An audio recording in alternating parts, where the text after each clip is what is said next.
ताबापूर्वीच वाळूचा उपसा जोरात. तहसीलदार काय झोपले आहेत का की झोपेचे सोंग? उदयसिंह बोराडे. मंठा तालुक्यातील पूर्णा नदीकाठच्या वाळूघाटांचा ताबा अधिकृतरित्या मिळण्यापूर्वीच अवैध वाळू उत्खननाला जोर चढल्याचा धक्कादायक प्रकार समोर आला आहे.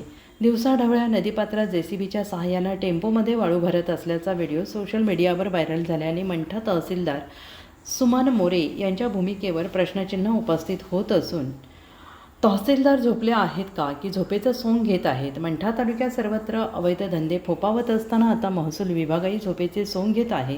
मंठा तालुक्यातील पूर्णा नदीकाठच्या 11 वाळूघाटांचा लिलाव नोव्हेंबर आणि डिसेंबर महिन्यात पार पडला. मात्र फेब्रुवारी उजाडूनही संबंधित ठेकेदारांना अधिकृत ताबा देण्यात आलेला नाही. असे असतानाच ताब्यापूर्वीच काही ठिकाणी मोठ्या प्रमाणावर वाळू चोरी सुरू असल्याचं चित्र आहे. माहितीनुसार घाट परिसरात ठेकेदारांनी पूर्वी तयार केलेल्या रस्त्यांचा वापर करून काही समर्थकांकडून थेट नदीपात्रात जेसीबी उतरवून टेम्पो भरून वाळूची वाहतूक केली जाते आहे.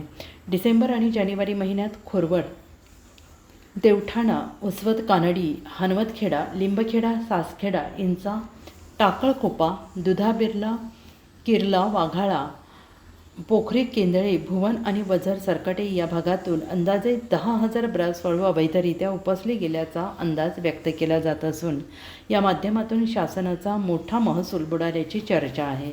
या नुकसानीस जबाबदार कोण असा सवाल नागरिकांकडून उपस्थित केला जातो आहे.